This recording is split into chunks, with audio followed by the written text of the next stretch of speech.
फिर मैं यहाँ से जैसे वॉक के लिए निकलता था अपने उससे, तो मैं यहाँ से जैसे आप सिक्योरिटी देखते हो बाउंस से, मतलब हमेशा ऐसे, क्योंकि इसमें 2 गेट है, एक गेट क्लोज करके दूसरा, मतलब ऐसे हाई प्रोफाइल, मतलब जैसे वीआईपी कोई प्रधानमंत्री भी नहीं रहता होगा जिस तरीके से यहाँ पे उनकी सिक्योरिटी होती थी हमेशा।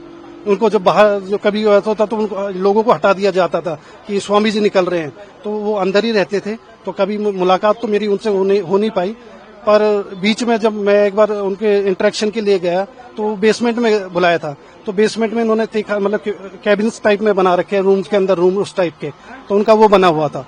तो उनके बारे में फिर वो ये है कि लोगों को तो पता था कि वो लोग तो किस तरह का अंदर का क्या आपने जो देखा और कैसे बना रखा है वो बताइए। जी, आप अंदर जाओगे, आपको अगर जाने का मौका मिलता है तो आप खुद समझ जाओगे कि एक जैसे वीआईपी मूवमेंट अंदर गेट के अंदर गेट, मतलब एक बहुत टाइट सिक्योरिटी टाइप में रहता है। रूम्स जो बता रहे थे हाँ जी, बेसमेंट में होता था पहले रूम्स, अब ये बीच में रेनोवेशन पे भी गया, फिर ये रेंट पे भी आधी बिल्डिंग है, इसमें मठ भी है, तो 3-4 मतलब चीजें चलती थी इकट्ठी, तो इसमें सारा ऐसे चलता था। तो बाबा के बारे में लोगों को यहाँ पे पता था, पर लोग बोलते नहीं थे खुल के। निकलते जुलते थे तो बातें तो हम यहाँ सुनते ही थे, ठीक है ना। तो इसकी कोई जनरल सेक्रेटरी जो इसमें बना रखी थी वो बेचारी रहती थी C9 में, फ्लैट नंबर 9525 9525 में। तो बाबा रोज जाकर वहां खड़ा हो जाए। मैंने कहा बाबा क्या कहानी है यहाँ? तो उन्होंने कहा यार मेरी वो जो जनरल सेक्रेटरी है उसका हस्बैंड उसको पीटता है। तो मैंने कहा भाई क्यों पीटता है बाबा? उन्होंने कहा पता नहीं क्यों मारता है उसको। तो मैंने कहा बताओ कि आप क्या चाहते हो? उन्होंने कहा उसके हस्बैंड को समझाओ। भैया हम उसके हस्बैंड से मिले। मैंने कहा भाई क्या कहानी है, क्यों झगड़ा करते हो?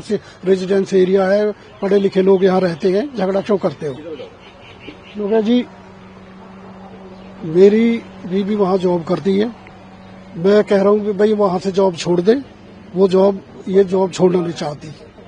आश्रम में जो यहाँ पे इंस्टीट्यूट में जॉब। हाँ, तो मैंने कहा ऐसा करो धीरे धीरे उसको समझाओ, जॉब छोड़ देगी। मैंने कहा आप कहाँ जॉब करते हो? उन्होंने कहा जी मैं RK पुरम वहाँ करता हूँ जॉब, ये है। तो वो ने कहा कि भाई मैं अब क्या करूँ अंकल जी? मैंने कहा भाई तू अपने बच्चे ने लेकर निकल जाए यहाँ से। वो अपने बच्चे ने रात को लेकर निकल गया, और इसी ने फिर उस पे आरोप लगा दिया कि मेरी इसमें फाइल थी, मेरे बर्तन थे, फलाना था, इतना मेरे सामान को ले गया।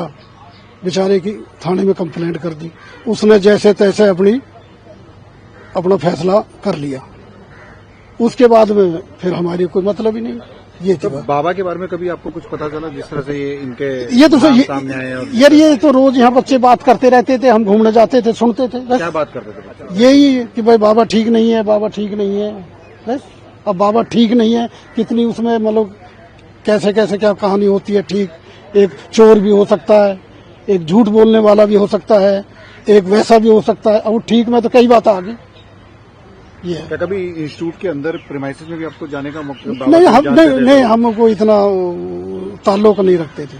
ये बस कभी हम रोड घूमने के लिए जाते थे तो गाड़ी जरूर अप्लाई फॉर फलाना, अप्लाई फॉर, कभी एम्बेसी का नंबर, कभी उसका नंबर, ऐसे जरूर देखते। अच्छा, देखा था। For more of such videos, do like, share and subscribe to ET Now Swadesh.